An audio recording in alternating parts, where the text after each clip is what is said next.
السلام علیکم ورحمۃ اللہ وبرکاتہ۔ نحمدہ ونصلی ونسلم علی رسولہ الکریم، اما بعد۔ بزرگان ملت، برادران عزیز، معزز سامعین و مکرم حاضرین، اللہ سبحانہ تبارک و تعالیٰ کے فضل و کرم سے جامعہ انواریہ کے زیر اہتمام تفسیر نصفی، تفسیر مدارک کے یہ آڈیو ریکارڈنگ کا تسلسل جاری و ساری ہے۔ الحمدللہ 35 آیات مبارکہ سورہ یاسین کے ہم مکمل کر چکے ہیں۔ گزشتہ نشست میں جس آیہ مبارکہ پر ہمارے درس کا اختتام ہوا، وَجَعَلْنَا فِيهَا جَنَّاتٍ مِّن نَخِيلٍ وَأَعْنَابٍ وَفَجَّرْنَا فِيهَا مِنَ الْعُيُونِ، اس کے بعد لِيَأْكُلُوا مِن ثَمَرِهِ وَمَا عَمِلَتْهُ أَيْدِيهِمْ أَفَلَا يَشْكُرُونَ، یہاں سے آج کے ہمارے اس درس کا آغاز کیا جاتا ہے۔ اللہ تبارک و تعالیٰ نے ارشاد فرمایا کہ کفار اور مشرکین کے لیے ایک اور نشانی بھی ہے جو ان کو اس بات کا پیغام دیتی ہے کہ وہ اللہ تبارک و تعالیٰ کی قدرت کو جانیں اور اللہ تعالیٰ کی توحید کو مانیں اور اللہ کی ربوبیت کا اقرار کریں۔ اور ان کے لیے وہ نشانی اور وہ دلیل ایک مردہ زمین ہے کہ زمین مردہ ہے اور بنجر ہے، اللہ تبارک و تعالیٰ اس میں حیات عطا فرماتا ہے، اور پھر اللہ تعالیٰ اس سے اناج اور غلہ اللہ اس سے اگاتا ہے، اور اسی اناج سے وہ سیراب ہوتے ہیں، شکم سیر ہوتے ہیں اور اس سے کھاتے ہیں۔ پھر اللہ تبارک و تعالیٰ نے اس کے بعد فرمایا کہ ہم نے اسی زمین میں باغات ہم نے بنائے ہیں، من نخیل، کھجور کے باغات ہیں، انگور کے باغات ہیں، اور ہم نے اسی زمین میں جو چشمے ہم نے رکھے ہیں ان چشموں میں سے بعض چشموں کو ہم نے جاری فرما دیا ہے۔ آپ نے یہ بھی اس میں سماعت فرمایا کہ خصوصاً اللہ تعالیٰ نے جو کھجور کے درختوں کا تذکرہ فرمایا ہے، چونکہ کھجور کے درخت بہت زیادہ لمبے ہوتے ہیں اور بہت فوائد کے حامل ہیں، اور انگور کے درختوں کا معاملہ یہ تو زمین پہ ایک بیل کی شکل میں یہ درخت اگتا ہے۔ تو مفسرین کرام یہاں پر فرماتے ہیں کہ یہ دو درخت بھی تمام درختوں میں انتہائی فائدہ بخش، نفع بخش اور اہمیت والے ہیں، جس کی وجہ سے جنت کا بھی قرآن کریم میں اللہ تعالیٰ جب تذکرہ فرماتا ہے، جو نعمت اللہ تعالیٰ جنت میں عطا فرمانے والا ہے، تو وہاں بھی جو ہے اب دیکھیں کہ برابر کھجور کے درخت کا اور انگور کے درختوں کا اللہ تعالیٰ تذکرہ فرماتا ہے۔ پھر اللہ تعالیٰ نے زمین میں چشمے اللہ تعالیٰ نے جاری کیے۔ پھر وہ بحث آپ نے سماعت فرمائی کہ من العیون میں جو من ہے، یہ من کیا ہے؟ تو آپ نے سماعت کیا کہ اکثر مفسرین کے پاس یہ من تبعیض کے لیے ہے، اور اس کا جو فجرنا جو لفظ ہے اس کا مفعول محذوف ہے، یعنی ما ینتفعون بہ، تو عبارت کس طرح ہوگی؟ وفجرنا فیہا، ہم نے اس زمین میں جاری کیا، من العیون چشموں میں سے، ما ان چشموں کو، ینتفعون بہ جس سے یہ لوگ فائدہ حاصل کرتے ہیں، کر رہے ہیں۔ تو یہ عبارت ہوگی من کو تبعیضیہ ماننے کی صورت میں۔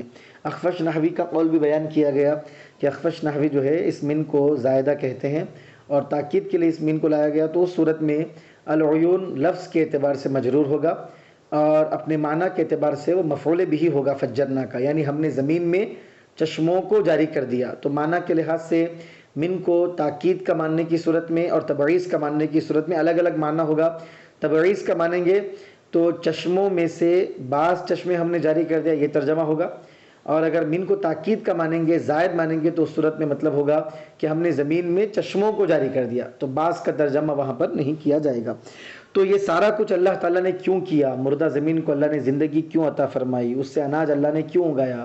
اور اس زمین میں اللہ تعالیٰ نے باغات کو کیوں مقرر فرمایا؟ پھل پھول یہ سب چیزیں اللہ تعالیٰ نے کیوں رکھے ہیں؟ تو اس کا جواب اللہ تبارک و تعالیٰ دے رہا ہے، لِيَأْكُلُوا مِن ثَمَرِهِ، تاکہ یہ لوگ اس کے پھل کو کھائیں، وَمَا عَمِلَتْهُ أَيْدِيهِمْ، اور وہ چیزیں کھائیں جو جن کو ان کے ہاتھ، یہ اپنے ہاتھوں سے جو کاشتکاری کرتے ہیں اور محنت اور مشقت کرتے ہیں، کد و کاوش کرتے ہیں، کھیتی باڑی کا جو نظام یہ چلا رہے ہیں۔ ایک تو قدرتی طور پہ جو اناج نکل رہا ہے، قدرتی طور پہ جو پھل مل رہے ہیں وہ کھائیں، اور اپنے ہاتھوں سے محنت مشقت کرنے کے بعد اللہ تعالیٰ ان کو جو عطا فرما رہا ہے وہ بھی یہ کھائیں۔ افلا یشکرون، پھر اللہ تبارک و تعالیٰ ان کو شکر کی تلقین کر رہا ہے، دعوت دے رہا ہے کہ اتنی نعمتیں اللہ تبارک و تعالیٰ کے عطا فرمانے کے بعد بھی کیا ابھی بھی ان کے لیے ایسا موقع نہیں آیا ہے کہ وہ اللہ تعالیٰ کی وحدانیت کا اقرار کریں، اللہ کی ربوبیت کا اقرار کریں، اس کے خالق کائنات ہونے کا اقرار کریں اور اللہ تبارک و تعالیٰ کی شکر گزاری کریں۔ یہ آیت مبارکہ کا ترجمہ ہوا۔ اب علامہ نصفی رحمۃ اللہ علیہ اس کی تفسیر کیا بیان کر رہے ہیں، اب اس کو سماعت کریے۔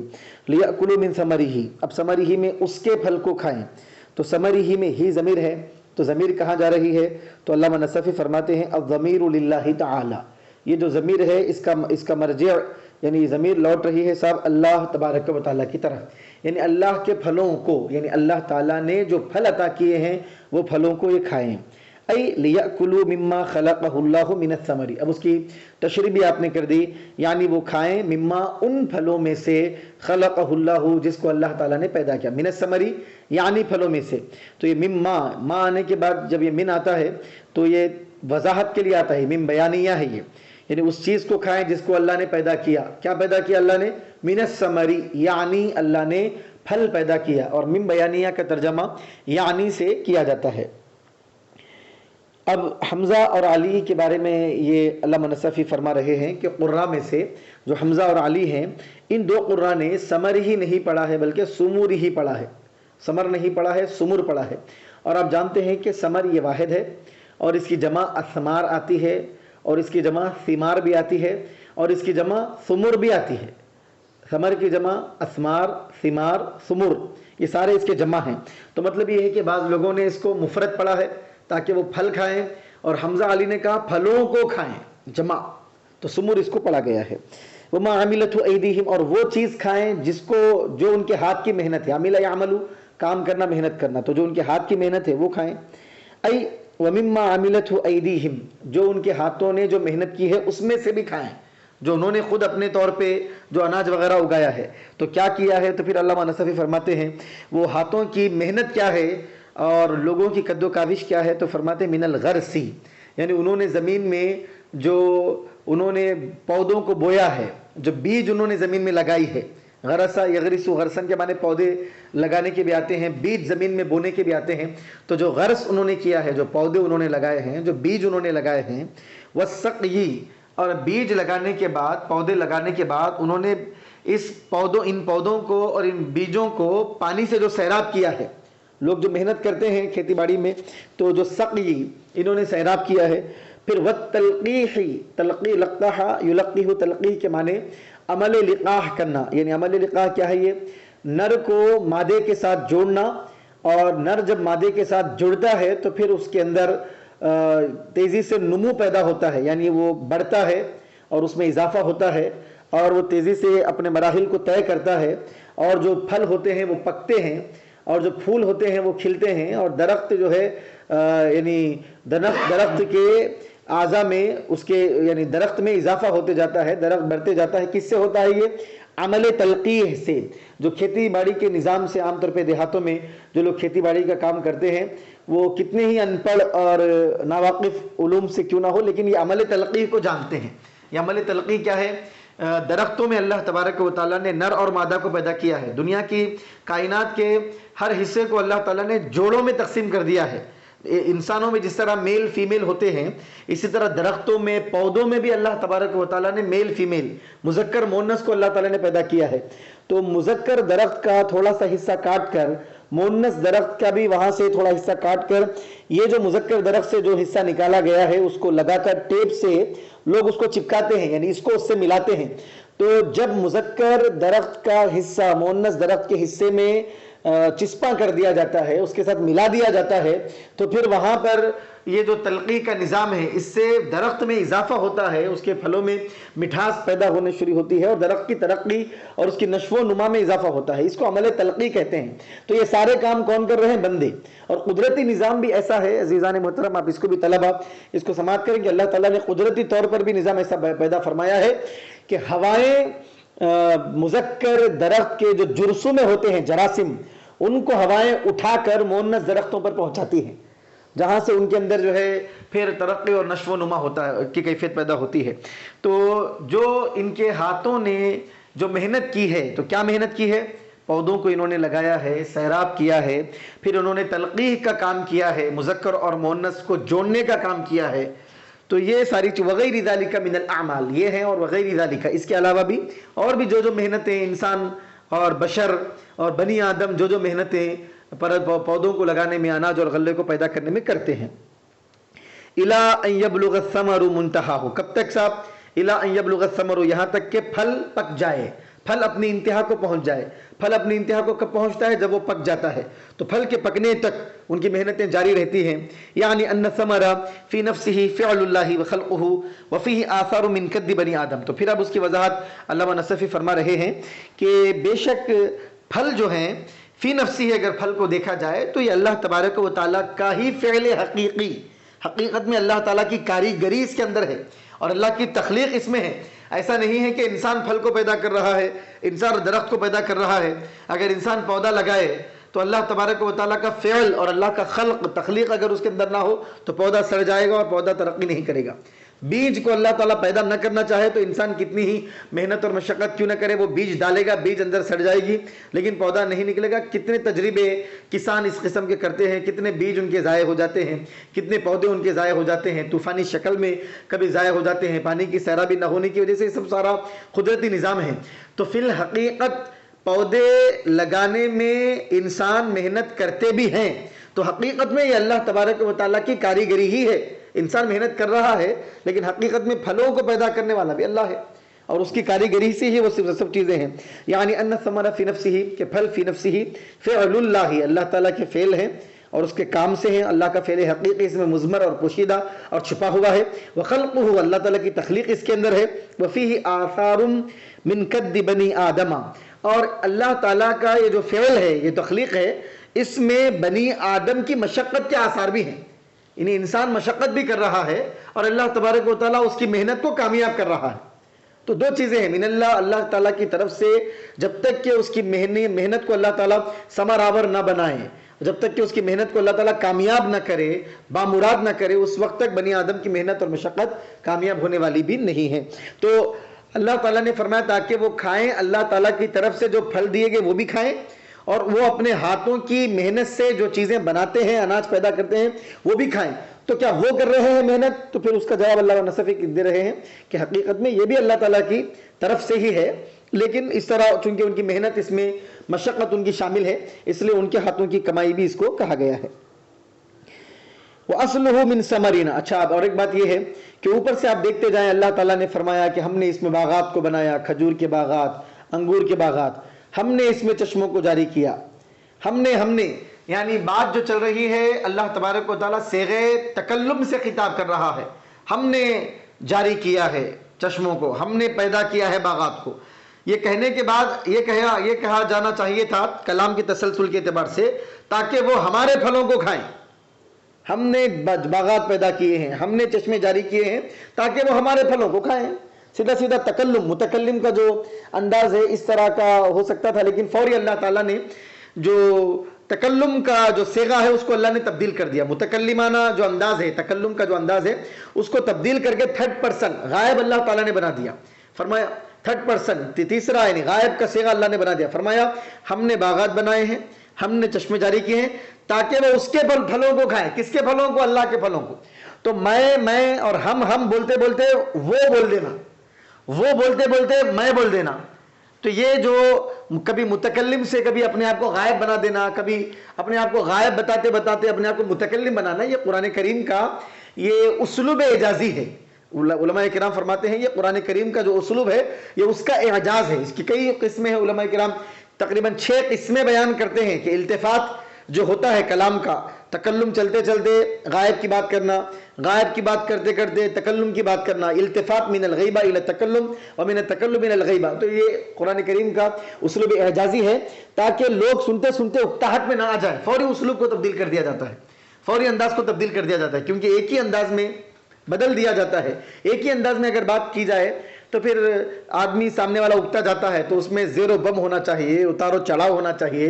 کبھی آواز کو اٹھایا جائے، کبھی بٹھایا جائے، کبھی دبایا جائے، کبھی جو ہے نہج کو تبدیل کیا جائے، اسلوب کو تبدیل کیا جائے، الفاظ کو تبدیل کی. یہ جو ہیں جو یعنی عربی زبان پہ عبور رکھتے ہیں، اور عربی زبان کیا کسی بھی زبان کی مہارت رکھتے ہیں، ہر کوئی بندہ اس بات کو سمجھ سکتا ہے کہ اسالیب کو تبدیل کرنے سے، میتھڈز کو بدلنے سے، طریقوں کو بدلنے سے اس میں یعنی ایک تاثیر پیدا ہوتی ہے لوگوں کے اوپر، اور ان کا شوق اور ولولہ اور ان کی دلچسپی اور رغبت وہ ختم نہیں ہوتی، وہ پوری مکمل طریقے سے متوجہ اور مرکوز رہتے ہیں، یعنی ان کی توجہ وہاں پر کامل طریقے سے پیدا ہو جاتے اور متوجہ ہو جاتے ہیں ایک دم، کیونکہ ہم نے باغات پیدا کیا، ہم نے چشموں کو جاری کیا تاکہ وہ اس کے پھلوں کو کھائے، فوری آدمی متوجہ رہے، ہم نے بولتے ہوئے یہ اس کے پھلوں کو کیا بات، یعنی اللہ تعالیٰ اپنے آپ کو متکلم سے نکال کے اب پھر ایک غائب کے انداز میں اللہ ذکر کر رہا ہے، تکلم سے اللہ تعالیٰ غیبت کی طرف اللہ تعالیٰ اس کا تذکرہ فرما رہا ہے، کما قال، جیسا کہ اللہ تعالیٰ نے فرمایا وجعلنا وفجرنا، اللہ فرماتا ہے جعلنا ہم نے بنایا، فجرنا ہم نے جاری کیا، فنقل الکلام، تو اللہ تعالیٰ نے کلام کو منتقل کر دیا من التکلم الی الغیبتی، تکلم سے غیبت کی طرف، یعنی متکلمانہ انداز سے غائبانہ انداز کی طرف اللہ تعالیٰ نے اس کو منتقل کر دیا، علی طریق الالتفات، جو مشہور طریقہ ہے التفات کا، اس طریقے پر، بلاغت کا یہ طریقہ ہے اور اسلوب کا یہ طریقہ ہے کہ اس میں التفات ہوتا ہے، کبھی ایک طریقے سے دوسرے طریقے میں منتقل کر دیا جاتا ہے، پلٹ دینا، بدل دینا۔ وَيَجُوزُ أَن يُرْجَعَ الضَّمِيرُ إِلَى النَّخِلِ، رجع یرجع کا جو لفظ ہے یہ لازم بھی ہے متعدی بھی ہے، رجع یرجع کے ایک معنی لوٹنے کے آتے ہیں، رجع یرجع کے ایک معنی لوٹانے کے آتے ہیں، تو اب یہ لازم متعدی دو بھی پڑھ سکتے ہیں، جائز ہے کہ ضمیر نخیل کی طرف لوٹے، یہ بھی آپ پڑھ سکتے ہیں یرجع، یا پھر آپ اس کو مجہول پڑھیں گے متعدی بنا کر تو یرجع، جائز ہے کہ ضمیر کو لوٹایا جائے نخیل کی طرف، تو لوٹے تو یہ لازمی معنی ہو جائیں گے، لوٹایا جائے تو یہ متعدی معنی ہو جائیں گے، اور آپ جانتے ہیں درس نظامی کے طلبہ اس بات کو جانتے ہیں کہ رجع یرجع یہ لازم بھی ہے متعدی بھی ہے، لوٹنے کے معنی بھی اس کے اندر آتے ہیں، لوٹانے کے معنی بھی اس کے اندر آتے ہیں سب۔ وَيَجُوزُ أَن يُرْجَعَ، اور جائز ہے کہ لوٹایا جائے الضمیر، ضمیر کو الی النخیل، کھجور کی، ایک تو اللہ تعالیٰ کے پھلوں کو کھائیں تو ثمر میں جو ہو کی ضمیر ہے، ہی ضمیر ہے اللہ کی طرف لوٹائے گی، تو دوسری توجیہ اور دوسری تفسیر علامہ نصفی فرما رہے ہیں کہ کھجور کی طرف اس کی اضافت کی جاتی ہے، یعنی وہ کھائیں کھجور کے پھلوں کو۔ اچھا کھجور کے پھلوں کو کھائیں، اگر یہ بات کہی جائے تو اب سوال یہ پیدا ہوتا ہے کہ صرف کھجور کا تذکرہ نہیں کیا گیا، کھجور اور انگور دو میووں کا اللہ تعالیٰ نے تذکرہ کیا اور دو پھلوں کا تذکرہ کیا، تو جب تذکرہ کیا گیا دو کا کیا گیا، اور جب ضمیر لوٹائی جا رہی ہے تو ایک کی ضمیر لوٹائی جا رہی ہے، تو اس طرح کس طرح یہ بات ہوگی کہ وہ کھائیں، ہم نے کھجور کے باغات کو پیدا کیا، ہم نے کھجور کو پیدا کیا، انگور کو پیدا کیا، تو کھجور اور انگور دونوں کے پھلوں کو کھائے، تو من ثمرہما، تثنیہ کا لفظ ہونا چاہیے تھا لیکن تثنیہ نہیں، واحد ہی ہے، تو یہ کیا قاعدہ ہے صاحب؟ تو قاعدہ آپ کو سمجھایا، علامہ نصفی سمجھا رہے ہیں کہ ضمیر کو نخیل کی طرف لوٹایا جا سکتا ہے، وَتُتْرَكَ الْأَعْنَابُ، اور اعناب کو چھوڑ دیا جائے، انگوروں کا جو مسئلہ ہے اس کی طرف ضمیر کو نہ لوٹایا جائے، اعناب کی طرف ضمیر کو نہیں لوٹایا جائے، غیر مرجوع الیہا، ضمیر وہاں پر نہیں لوٹ رہی ہے، ضمیر کے نہ لوٹنے کی حالت میں اعناب کو چھوڑ دیا جائے، نخیل کی طرف ضمیر لوٹائی جائے، کیوں صاحب؟ تو اعناب کی طرف ضمیر نہیں لوٹائے گا تو کچھ معنی میں کچھ فرق پڑے گا کیا؟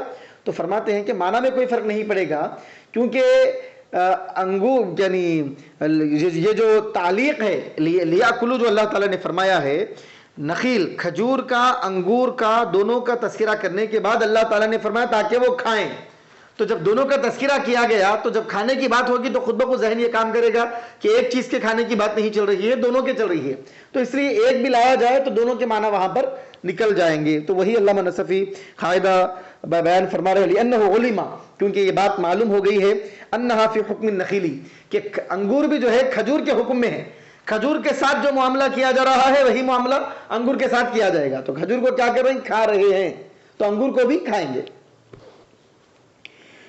ہاں لأنه علم انہا فی حکم النخیل، کیونکہ اس سے یہ بات معلوم ہو گئی کہ یعنی نخیل کے حکم میں ہے، یہ کھجور کے حکم میں انگور ہے، مما علق به من اکل ثمرہ، کیونکہ کھجور کے درخت کو کھانے کی بات کی گئی ہے تو پھر انگور کے درخت کو بھی کھانے کی بات کی جائے گی۔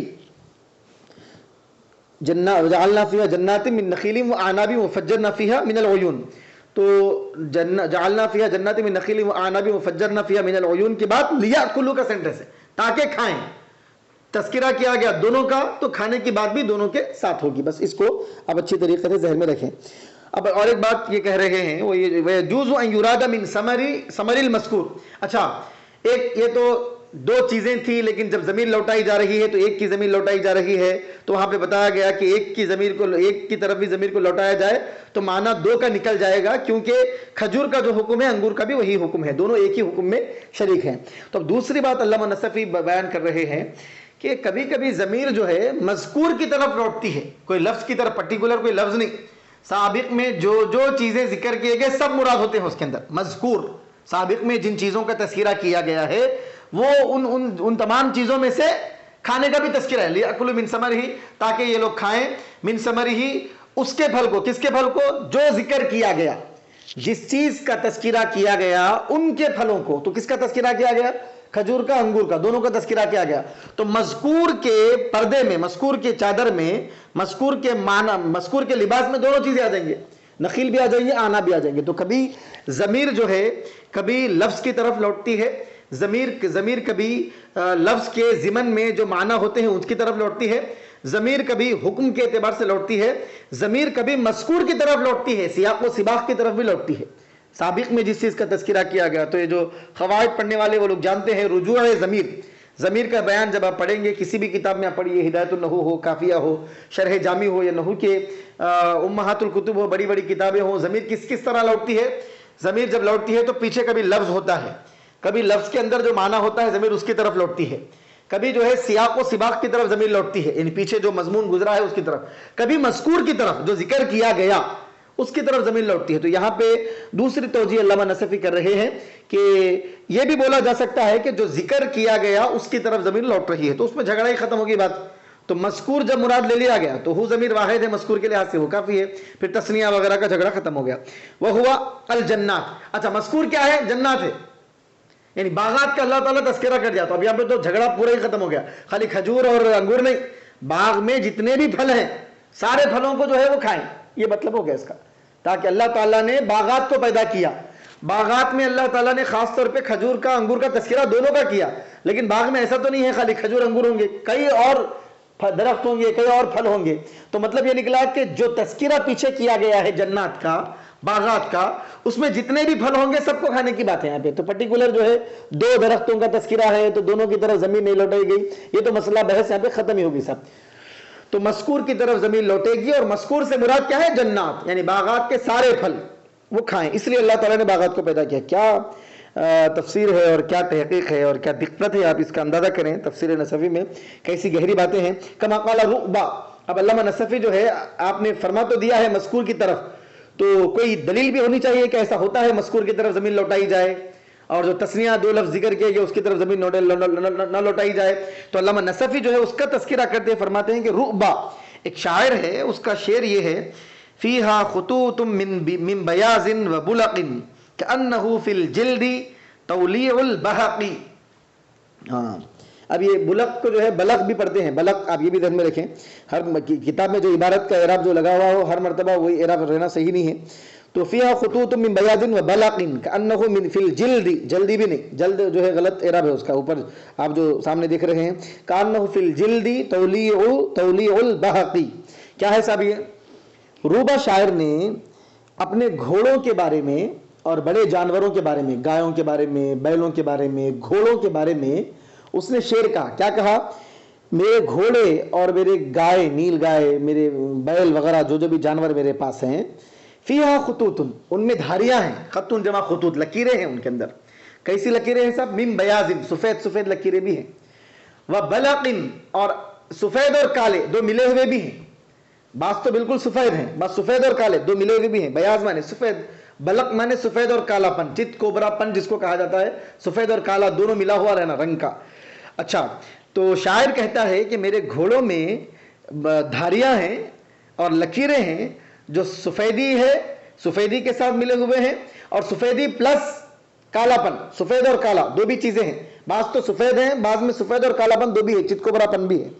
تو ایسا محسوس ہوتا ہے ان کو دیکھ کے کہ انہ گویا کہ فی الجلد، جسم میں، آدمی کا جو جلد چمڑا ہے، جسم ہے، تولیع البہق، کوڑی کی بیماری ہے، یعنی کسی کو کوڑی کی بیماری ہو جائے تو اس کا تھوڑا جسم سفید اور تھوڑا جسم کالا ہوتا ہے۔ گھوڑوں کو دیکھ کر اور گایوں کو دیکھ کر یہ محسوس ہو رہا ہے کہ ان کو کوڑی کی بیماری ہو گئی ہے کیا، اس انداز کے میرے پاس جو ہے جانور ہیں۔ ٹھیک ہے، تو یہ شعر، تو اس میں کیا کیا گیا دیکھیے آپ کہ کہا گیا کہ جانوروں میں دھاگے ہیں اور ڈور ہیں اور لکیریں ہیں. کس کی لکیریں ہیں؟ سفیدی کی لکیریں ہیں اور سفید اور کالا پن دو چیزوں کی لکیریں. یا پھر آپ بولے چونکہ بیاض کے اوپر عطف کیا جا رہا ہے بلغ کا، تو بلغ کا ترجمہ آپ سفید کالا مت کیجیے، جبکہ بلغ کے معنی سفیدی کالے دو آتے ہیں. یہ بلغ کا جو لفظ ہے یہ لغت ازداد میں سے ہے، اس کے اندر ضدین کے معنی ہے. کالا پن بلغ کا لفظ کالے کے لیے بھی آتا، سفید کے لیے بھی آتا، دونوں کے لیے اس کو لغت ازداد بولتے. لیکن چونکہ اس کا عطف جو ہے بیاض پہ ہو رہا ہے تو بیاض کے اندر سفید کے معنی آ گئے، تو بلغ کا ترجمہ سفید نہیں کرنا، اب کالا کرنا اور بولنا کہ گھوڑوں کے اندر لکیریں ہیں سفید اور کالے. گھوڑوں کے اندر سفید اور کالے دونوں بھی لکیریں ہیں، سفید پن بھی ہے کالا پن بھی ہے. اور یہ سفید پن کالا پن دیکھ کر ایسا لگتا ہے گویا کہ ان کو جو ہے کوڑی کی بیماری ہے. تو جلد میں کوڑی کی بیماری کان ہو، گویا کہ وہ کیا ہے صاحب؟ ہو. یہاں ہو ضمیر لائے گی، کدھر لوٹ رہی ہے؟ تو بولے سفید اور کالے پن کی طرف. تو یہاں پہ تو بیاض اور بلغ دو چیزیں ہیں، سفیدی اور کالا پن. سفیدی اور کالا پن، جس طرح وہاں پہ کھجور کے درخت اور انگور کے درخت دونوں ہیں اور بات کی گئی ایک کے پھل کو کھائیں، تو یہاں بھی جو ہے سفیدی اور کالا پن دو چیزیں ہیں، بات کی جا رہی ہے ایک کی. تو مطلب کیا ہے؟ مذکور. یہاں پہ ہو ضمیر سے ایک مراد نہیں ہے، جو تذکرہ کیا گیا پیچھے وہ مراد ہے. بس جو تذکرہ کیا گیا مذکور، ضمیر کدھر لوٹ رہی ہے؟ مذکور کی طرف لوٹ رہی ہے. گویا کہ جس کا تذکرہ کیا گیا، جس کالے پن اور سفیدی کا تذکرہ کیا گیا ہے، وہ جلد میں ایسے محسوس ہو رہے ہیں کہ جس طرح کوڑی کی بیماری والے کو محسوس ہوتے ہیں. کوڑی کی بیماری والے کے جسم پر جیسا دھبے محسوس ہوتے ہیں اس طرح کے دھبے ہیں. تو عزیزان محترم، آپ اس کو اچھی طریقے سے ذہن میں بٹھائیں. تو یہ شعر جو ہے استشہاد میں لایا گیا ہے. علمی زبان میں کیا بولتے ہیں اس کو؟ استشہاد. کس چیز کے استشہاد کے لایا گیا ہے؟ کہ ضمیر کبھی مذکور کی طرف لوٹتی ہے. یہ دلیل دینے کے لیے لایا گیا ہے کہ ضمیر کا مرجع، ضمیر جو لوٹتی ہے ہمیشہ کسی لفظ کی طرف نہیں لوٹتی ہے، کبھی پیچھے جو چیزوں کا تذکرہ کر دیا گیا ضمیر اس کی طرف بھی لوٹتی ہے. یہ بتانے کے لیے یہ لایا گیا ہے. فقیل لہو، تو یہ جب روبہ شاعر نے جب یہ شعر کہا، فقیل لہو، تو اس روبہ شاعر سے کہا گیا کہ ایسا کیسا بول دیا تو؟ یہ بات بیاض اور کالا پن اور گورا پن دو کا تذکرہ ہے. تو کأنہو کیسا بولا؟ کأنہما بولنا تھا. گویا کہ وہ دو، سفیدی اور کالا پن، یہ دو چیزیں کوڑی کی بیماری لگ رہے ہیں، ایسا بولنا چاہیے تھا. تو ان کیا بولا؟ اردت کأن ذلک، میں تو دونوں بھی مراد لیا بولا. مطلب یہ کہ ایک بول کے دو مراد لے سکتے ہیں. تو کیسا مراد لیں گا؟ ایک بول کے دو، مذکور کے معنی میں لے کے. سابق میں جس چیز کا تذکرہ کیا گیا وہ سب مراد ہے.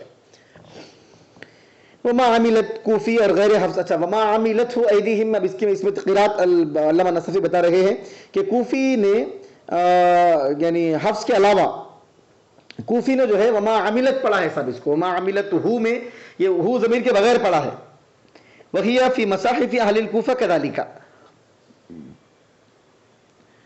اور اہل کوفہ کے جو صحیفے ان کے پاس قرآن کے جو نسخے ہیں اس میں اسی طرح ہے، وما عملت ہی ہے، عملت ہو نہیں ہے، عملت ہو ضمیر نہیں ہے ایک قرات میں.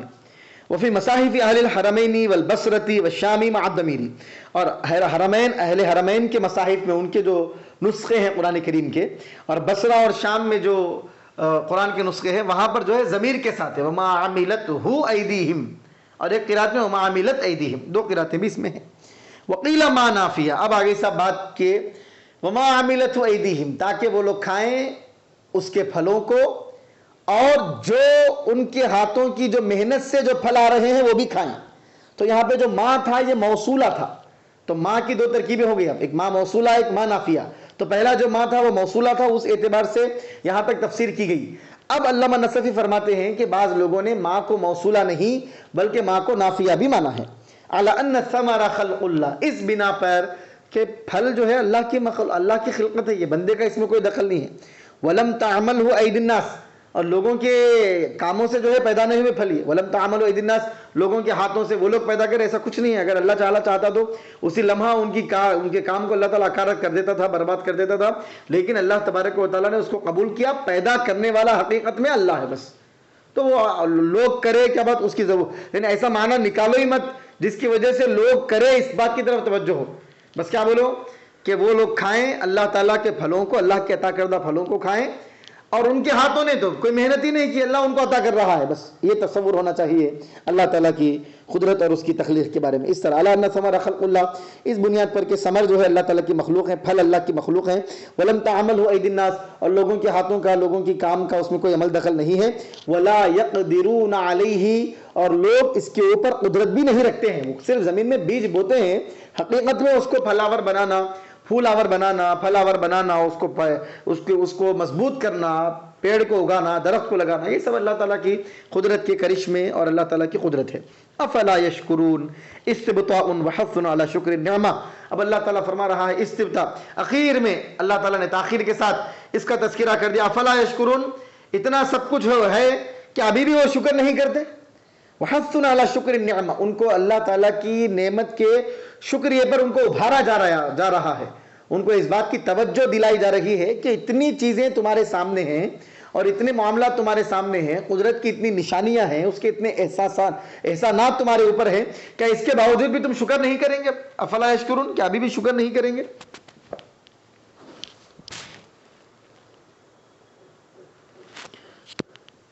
اب آگے اللہ تبارک و تعالیٰ کا ارشاد مبارک ہے، سبحان الذی خلق الازواج کلھا مما تنبت الارض ومن انفسہم ومما لا یعلمون.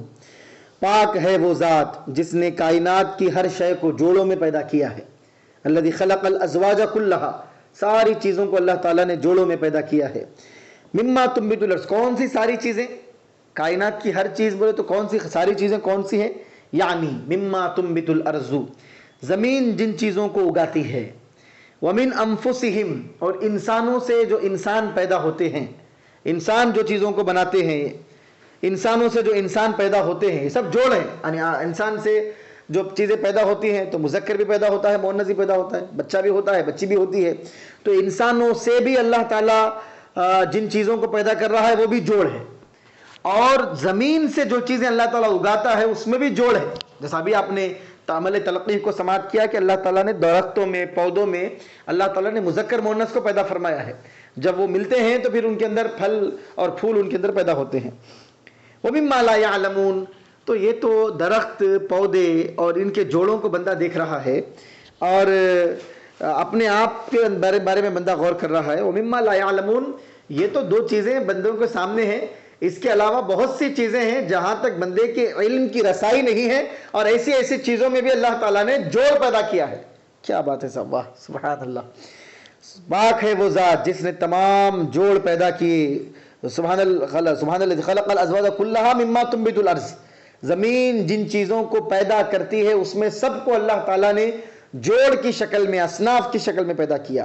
اور ان کی جانوں سے اور ان کے نفسوں سے جو چیزیں وجود میں آتی ہیں اللہ نے اس کو بھی جوڑ بنایا. وَمِمَّا لَا يَعْلَمُونَ، اور جو چیزیں یہ لوگ جانتے بھی نہیں ہیں اللہ نے ایسی چیزوں کے بھی جوڑ بنائے. واہ واہ واہ، سبحان اللہ سبحان اللہ.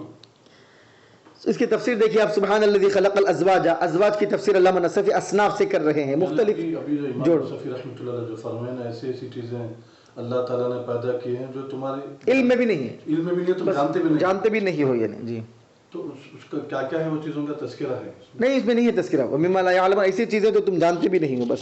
اور بھی اب وہ آگے تفسیر آ رہی، دیکھیے اس کے اندر اصناف، تو زوج کی جمع اصناف ہے، یعنی مختلف قسم کے جوڑ اللہ تعالیٰ نے پیدا کیے.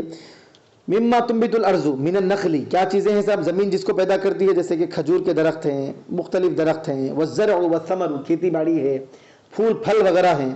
ومن انفسہم، اور انسانوں کے نفسوں میں سے بھی اللہ تعالیٰ نے جوڑ کو پیدا کیا، یعنی الاولاد ذکورا و اناثا، یعنی اولاد کا تذکرہ.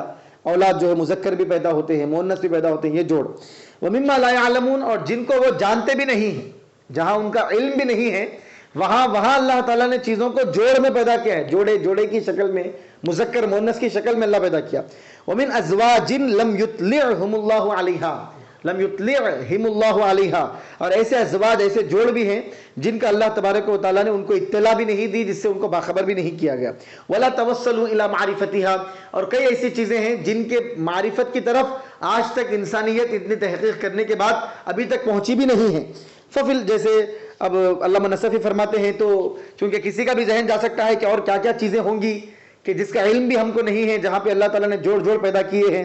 تو علامہ نصفی فرماتے ہیں فَفِي الْأَوْدِيَةِ وَالْبِحَارِ أَشْيَاءٌ لَا يَعْلَمُهَا النَّاسُ، وادیوں میں، سمندروں میں ایسی ایسی چیزیں ہیں جن کو انسان جانتے تک نہیں ہیں، اور ہو سکتا ہے کہ وہاں بھی اللہ تبارک و تعالیٰ نے ایسی مخلوق کو اور ایسی چیزوں کو اللہ تعالیٰ نے پیدا فرمایا ہے جو اصناف و ازواج کی شکل میں اور جوڑوں کی شکل میں ہے. پھر اس کے بعد اللہ تبارک و تعالیٰ کا ارشاد ہے وَآیَةٌ لَهُمُ اللَّيْلُ نَسْلَخُ مِنْهُ النَّهَارَ فَإِذَا هُمْ مُظْلِمُونَ. ایک ان کے لیے نشانی تھی مردہ زمین جس کو ہم زندہ کرتے ہیں، یہ اللہ تعالیٰ نے سابق میں فرمایا. پھر اللہ تعالیٰ اسی نہج پر، اسی اسلوب پر اور ایک آیت اللہ تعالیٰ فرما رہا ہے وَآیَةٌ لَهُمُ اللَّيْلُ نَسْلَخُ مِنْهُ النَّهَارَ، اور ان کے لیے اور ایک نشانی رات کی شکل میں ہے کہ ہم اس سے دن کا لبادہ اتار لیتے ہیں. دن کا لباس، رات پر اللہ تبارک و تعالیٰ دن کا لباس پہناتا ہے. اللہ فرما رہا ہے ان کے لیے ایک نشانی رات بھی ہے کہ رات اصل جسم ہے، اس کے اوپر دن کا لباس پہنایا گیا ہے. اللہ جب چاہتا ہے اس لباس کو اللہ تعالیٰ اتار لیتا ہے. ایک وقت مقرر کیا گیا ہے، اس وقت میں اللہ تبارک و تعالیٰ اتنی مدت تک اللہ تعالیٰ دن رکھتا ہے، پھر دن کو اللہ تعالیٰ ہٹا دیتا ہے، تو پھر رات ہی رات رہ جاتی ہے. وَآیَةٌ لَهُمُ اللَّيْلُ نَسْلَخُ مِنْهُ النَّهَارَ. اب یہ آیتیں ایسی ہیں، طلبہ بھی اس کے اوپر توجہ کر سکتے ہیں اور عوام جو سن رہے ہیں وہ بھی توجہ کرے. یہ ایسی آیات ہیں جن پہ سائنٹسٹ جو سائنسداں ہیں وہ لوگوں نے غور کر کے اخیر میں سوائے اس کے کوئی چارہ نہیں رہا کہ وہ لا الہ الا اللہ محمد الرسول اللہ کلمہ پڑھ لیے. 1400 سال پہلے قرآن کریم نے ایسی چیزوں کو بیان کیا ہے، اور قرآن کے دامن میں ایسے علوم ہیں، دنیا دنگ ہے کہ کس طرح نہ اس زمانے میں کوئی ایسے آلے موجود تھے، کوئی چیز موجود تھی. اب اللہ تعالیٰ فرما رہا ہے کہ رات اصل ہے، رات کے اوپر صرف روشنی آتی ہے دن کی، پھر اس روشنی کو ہٹا لیا جاتا ہے. تو مین چیز جو مادہ ہے وہ کیا ہے؟ ظلمت. اصل جو مادہ ہے وہ تاریکی ہے. آپ سمجھیے کہ ایک جسم ہے، علامہ نصف اب آگے اس کی وضاحت کر رہے ہیں. ایک جسم ہے، ایک چیز ہے، بالکل ظلمت ہی ظلمت، تاریکی ہی تاریکی، سواد ہی سواد چھایا ہوا ہے، اندھیرا ہی اندھیرا چھایا ہوا ہے. اب اس کے ایک حصے میں جو ہے روشنی رکھی گئی بس، پھر ایک وقت مقرر کے بعد اس روشنی کو ہٹا لیا جاتا ہے، روشنی کا لباس پہنایا گیا. جیسے مثال کے طور پہ کسی کو ایک اندھیرا کمرہ ہے، اس میں چراغ لگایا گیا، پھر چراغ کو نکال لیا گیا، تو کمرہ اپنی جگہ موجود ہے اندھیرا، چراغ لگایا گیا تھا، ہٹا لیا گیا ہے. سمجھ رہے بات آپ؟ تو اس طرح جو ہے اللہ تبارک و تعالیٰ. تو کون جانتا تھا اس بات کو کہ اصل جو ہے ظلمت ہے، اصل تاریکی ہے، اصل اندھیرا ہے، اصل جو مادہ ہے کائنات میں وہ اندھیرا ہے. اس پہ اللہ تعالیٰ اجالا لاتا ہے ایک وقت کے لیے، پھر اس کو ہٹا لیتا ہے. کیسی جو ہے آپ اندازہ کریں کیا اس کی شان ہے اور کیا. چونکہ جو علوم قرآن کریم چونکہ معجز کلام ہے، اور عرب دنیا اتنے چیلنجز کرنے کے باوجود بھی اس جیسی چیزوں کو لا نہیں سکے. کیوں؟ کیونکہ کائنات کے حقائق، دقائق، اس کی باریکیاں، عجائب، غرائب، عجیب و غریب جو چیزیں ہیں خلقت تخلیق کی، کوئی کسی کے عقل کی رسائی وہاں تک جا ہی نہیں سکتی. قرآن کریم صرف الفاظ کا نام نہیں ہے، قرآن کریم میں یہ جو معنی کی گہرائی ہے اور غیب کی باتیں ہیں، اور جس کا علم جہاں تک پہنچ نہ سکے، ایسی جو غیب کی دقیق باتیں ہیں. تو عزیزان محترم ایسی چیزیں ہیں کہ دنیا ہزاروں کی تعداد میں، لاکھوں کی تعداد میں لوگوں نے اس میں تحقیق کرتے اسلام کو قبول کیا ہے، اور آج بھی کئی لوگ اسلام کو قبول کرتے جا رہے ہیں. اس لیے کہا گیا کہ قرآن کریم جو ہے نبی کریم صلی اللہ علیہ وسلم کا زندہ تابندہ معجزہ ہے. یہ ایسا معجزہ ہے جو قیامت تک باقی رہے گا، اور یہ اپنا اعجاز قیامت تک بتاتا رہے گا، اور اس کو پڑھ کر لوگ اسلام قبول کرتے رہ جائیں گے. عقل کی رسائی وہاں تک نہیں، عقل نہیں پہنچ سکتی ہے. وہ آیت لہم اللیل، ان کے لیے نشانی جو ہے رات بھی ہے. نسلخ منہ النہار، ہم اس رات سے دن کو اتار لیتے ہیں. جیسے سلخ، اصل میں سلخ اسلخ کے بارے میں یہ بھی سمجھے آپ، بکرے کو ذبح کرنے کے بعد اس کی کھال اتارنا، اس کو سلخ کہتے ہیں.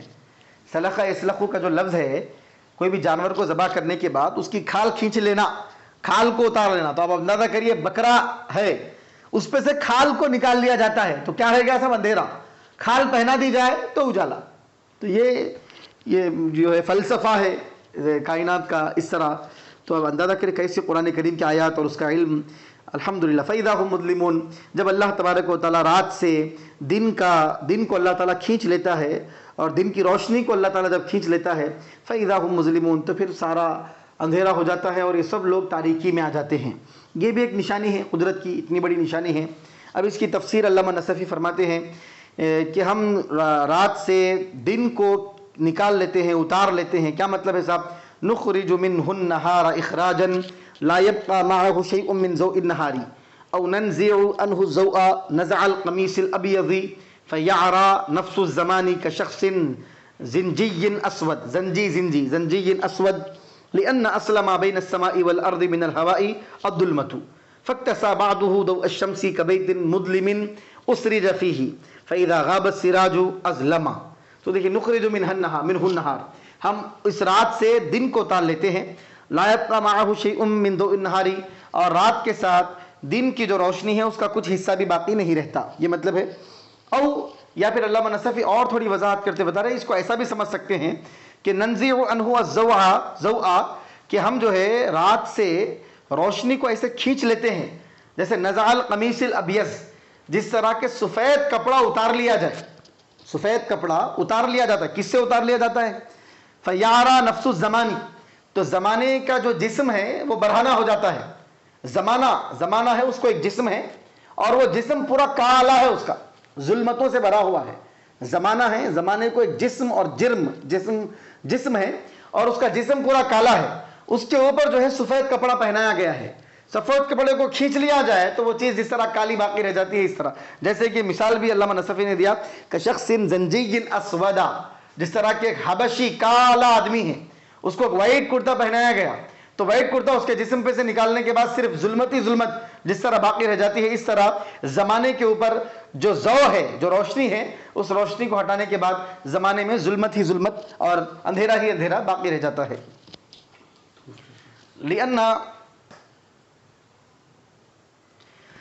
لأن اصل ما بین السماء والارض من الهواء الظلمہ, کیا بول رہے ہیں کہ آسمان اور زمین کے درمیان جو آب و ہوا, یہ ساری چیزیں ہیں, یہ ظلمت ہی ظلمت ہے, بس اندھیرا ہی اندھیرا, تاریکی ہی تاریکی ہے.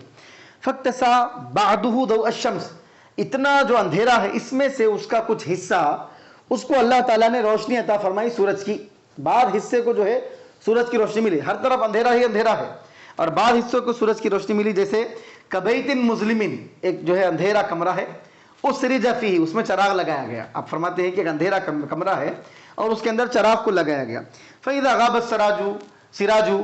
السراج, جب چراغ چلے جاتا ہے, غائب ہو جاتا ہے, بجھ جاتا ہے یا وہاں سے ہٹا لیا جاتا ہے, اظلما, تو کمرہ کیا ہو جائے گا؟ تاریک ہو جائے گا, اندھیرا ہو جائے گا.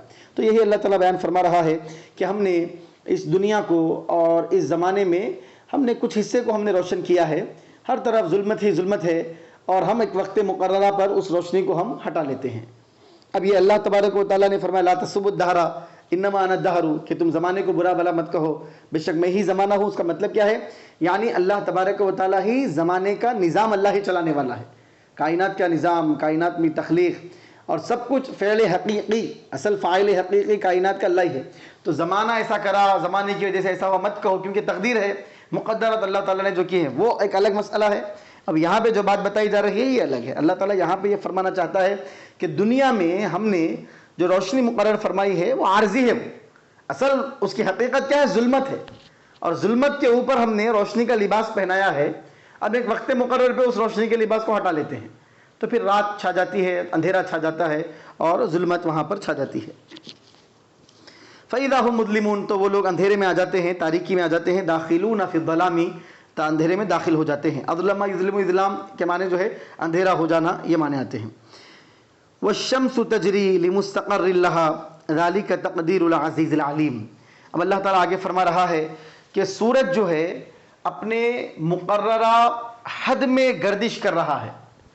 دیکھیے آپ, چاند سورج کے بارے میں, رات اور دن کے بارے میں, کائنات کے عجائب و غرائب جس کا علم کسی کے پاس نہیں ہے اور جس کی حقیقت کا ادراک کوئی واقعتاً کلیتاً 100% جس کا نہیں کر سکتا. قرآن نے کتنے حسین انداز میں اور کیسے جامع انداز میں اور کیسے معجزانہ شان کے انداز میں قرآن کریم نے اس کا تذکرہ کیا ہے. والشمس تجری, سورج چل رہا ہے, لمستقر لہا, اس کا جو مستقر ہے, اس کا جو مقام ہے, اپنی حد میں چل رہا ہے. تو اب ایک سوال پیدا ہوتا ہے کہ کیا وجہ ہے؟ والشمس تجری لمستقر لہا, تو سورج اپنے ایک مقررہ حد میں اور ایک مقام میں چل رہا ہے. تو کیا وجہ ہے کہ سورج جو ہے جو مقام اس کا ہے اس مقام سے ہٹتا نہیں ہے؟ کیا وجہ ہے؟ تو اللہ تعالیٰ فرما رہا ہے ذالک تقدیر العزیز العلیم, یہ اس لیے ہے کہ دنیا میں آپ کسی کو کوئی راستہ مقرر کر کے دے کہ اسی راستے سے گزرنا ہے، تو یہ ضروری نہیں ہے کہ آپ نے جو راستہ مقرر کیا ہے اس سے 1 انچ بھی کوئی دائیں بائیں نہ ہٹے، اور آپ نے جو لکیر ماری ہے اسی لکیر کے اوپر وہ فالو کرے، اسی لکیر کو فالو کرے۔ دنیا کا، کائنات کا کوئی شخص کائنات کا اس طرح کا نظام، اتنا باریک نظام اور اتنا دقیق نظام، اور دنیا کو عاجز اور حیران اور پریشان کرنے والا نظام کائنات میں کوئی قائم ہی نہیں کر سکتا ہے۔ یہ تنہا خدا کی ذات ہے۔ اللہ فرماتا ہے کہ سورج کو ہم نے جو جگہ پہ مقرر کر دیا ہے اور اس کے حدود کو ہم نے جو متعین کر دیا ہے، اس کا راستہ، مسار جو ہم نے متعین کر دی ہے، وہ نہ ایک انچ نہ دائیں ہٹ سکتا ہے نہ بائیں ہٹ سکتا ہے۔ وہ اپنے مسار، اپنے مدار اور اپنے فلک پر اسی پر وہ رواں دوا ہوگا، جاری ہوگا۔ وجہ کیا ہے؟ تو اللہ فرماتا ہے کیونکہ یہ عزیز اور علیم کا مقرر کردہ ہے، یہ اس خالق کائنات کی تقدیر ہے، اور اللہ تبارک و تعالیٰ نے مقرر فرمایا ہے۔ تو کیا مجال ہے سورج کی کہ خدا نے جس گردش میں اس کو پھرنے کے لیے، اس کو چلنے کے لیے، اس کو سیر کرنے کے لیے مقرر فرمایا ہے، اس کی مجال نہیں ہے کہ 1 انچ برابر بھی ہٹ سکے۔ تو عزیزان محترم، یہ نظام محکم یعنی مضبوط انتظام، مضبوط نظام، کائنات کا مینجمنٹ کا اصول، اس کے پورے اصول و کلیات کے جاننے والے، دنیا کے بڑے سے بڑے نظام چلانے والے بھی اس بات کا دعویٰ نہیں کر سکتے کہ ہم کسی چیز کے بارے میں کہہ دیں یہ اسی طرح ہوگی تو اسی طرح ہوگی، ذرا برابر اس میں فرق نہیں آئے گا۔ لیکن کائنات کا جو ناظم اور پوری کائنات کا نظام چلانے والا پروردگار اس بات کا دعویٰ کر سکتا ہے کہ سورج کو اس نے جو مسار اور مدار اور جو فلک سورج کی مقرر کی ہے، سورج اس سے ذرا برابر بھی ہٹ نہیں سکتا ہے۔ ذالک تقدیر العزیز العلیم، اللہ فرماتا ہے وہ عزتوں والے، غلبے والے، علم والے، حکمت والے پروردگار کا مقرر کیا ہوا نظام ہے، جس نظام سے کائنات کا ذرہ بھی نہیں ہٹ سکتا ہے۔ اب آپ دیکھیں عقلوں کو کس طرح جھنجھوڑا جا رہا ہے، غور و فکر کی دعوت دی جا رہی ہے، کس طرح اللہ سبحانہ تبارک و تعالی بندوں کو اپنی طرف متوجہ کر رہا ہے کہ اپنے عقلوں کا استعمال کریں۔ یہ کائنات کا نظام دیکھیں، رات اور دن کا نظام دیکھیں، سورج و چاند کا نظام دیکھیں، یہ ہزاروں کی تعداد میں جو سیارے ہیں ان کی گردشیں دیکھیں۔ کبھی ایسا نہیں ہوتا ہے کہ کوئی سیارہ کسی اور سیارے سے جا کے ٹکرا جا رہا ہے، کوئی نظام میں ان کے درہم برہم کی کیفیت پیدا ہو رہی ہے۔ تو عزیزان محترم، یہ اللہ تبارک و تعالیٰ کا نظام ہے، اور جب تک اللہ تعالیٰ اس کائنات کا نظام چلانا چاہے گا وہ ہوگا، اور جب اللہ چاہے گا کہ اس کائنات کے نظام میں درہم برہم کی کیفیت پیدا ہو تو پھر قیامت قائم ہوگی اور پوری دنیا یہ تباہ اور فنا اور برباد ہو جائے گی۔ ذالک، دیکھیے وآیۃ لہم، اچھا والشمس تجری، سورج چل رہا ہے، یہ بھی ان کے لیے ایک نشانی ہے۔ فرمایا زمین نشانی ہے، رات نشانی ہے، سورج ان کے لیے نشانی ہے۔ والشمس تجری وآیۃ لہم الشمس تجری، ان کے لیے اور ایک نشانی ہے سورج کا چلنا۔ لمستقر لہا، اپنے حد میں، اپنے مقام میں، لحد لہا، اپنے حد میں چل رہا ہے۔ موقت مقدر، دو باتیں، ایک تو جو مقام، کس مقام پہ چلنا ہے اور کس وقت چلنا ہے۔ وقت کیا ہے، مقام کیا ہے، وہ دو سے ہٹ نہیں سکتا۔ کائنات میں آپ کے بنائے ہوئے چیزوں میں ہزاروں لاکھوں تبدیلیاں آ سکتی ہیں، لیکن سورج کو جو مقرر کر دیا گیا کہ اس وقت اس مقام پہ ہونا ہے، تو سورج کو کا دوران، سورج کی چکر اس مقام پہ پہنچنا ہی پہنچنا ہے۔ تو وقت کے اعتبار سے، مکان کے اعتبار سے، حد کے اعتبار سے سورج اپنی لیمٹس کو کراس نہیں کر سکتا۔ وقت مقررہ پر، مکان مقرر پر، مقرر جگہ پر جو ہے سورج کو موجود ہونا ہے۔ تنتہی الیہ من فلکہا فی آخر السنہ، اللہ تعالیٰ فرماتا ہے کہ سورج گردش کرتے ہوئے اپنے مدار سے آخری سال تک جو ہے وہ اپنے مدار کو، جہاں سے اس کا آغاز ہوا ہے وہاں پر وہ پہنچ جاتا ہے۔ شبہ بمستقر المسافر اذا قطع مسیرہ، اب فرماتے ہیں کہ اللہ تبارک و تعالیٰ نے مسافر کا جس طرح مقام ہوتا ہے، اس کی ایک حد ہوتی ہے، اس سے اللہ تبارک و تعالیٰ نے تشبیہ دی اذا قطع مسیرہ، کہ جب وہ اپنے مقام کو مکمل کر لیتا ہے، سفر کو جب مکمل کر لیتا ہے تو پھر پلٹ کے جب مسافر اپنے سفر کو مکمل کر لیتا ہے تو پلٹ کر اپنے مقام پہ آ جاتا ہے۔ تو سورج کا معاملہ بھی اسی طرح ہے، جو جس دن مقامات کی سیر اس کو دی گئی ہے، اس کو کمپلیٹ کرنے کے بعد پھر وہ اپنے دائرے پر ہوتا ہے۔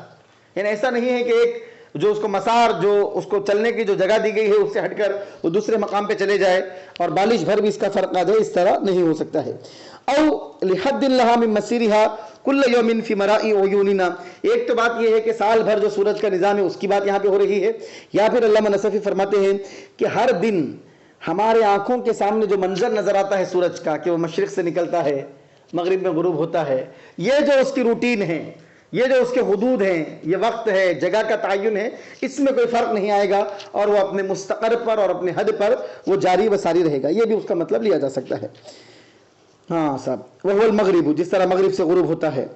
او لانتہائی امرها عند انقضاء الدنیا، اور یا پھر جو ہے یہ بھی کہا جا رہا ہے کہ سورج کا معاملہ جو ہے ختم ہو جائے گا جب دنیا ختم ہو جائے گی. والشمس، اور سورج تجری چل رہا ہے لمستقر لها، اس کے ایک حد کے لیے، یعنی جب تک اس کو چلنا ہے چلے گا، جب آخری حد آ جائے گی یعنی قیامت قائم ہوگی تو ختم، سورج کا چلنا بند ہو جائے گا. یہ بھی مطلب تین مطالب ہو گئے گویا کہ، یا تو پہلا مطلب سورج سال بھر میں اس کو جو مسافت اپنی مکمل کرنا ہوتا ہے وہ کرتا ہے، ایک مطلب یہ.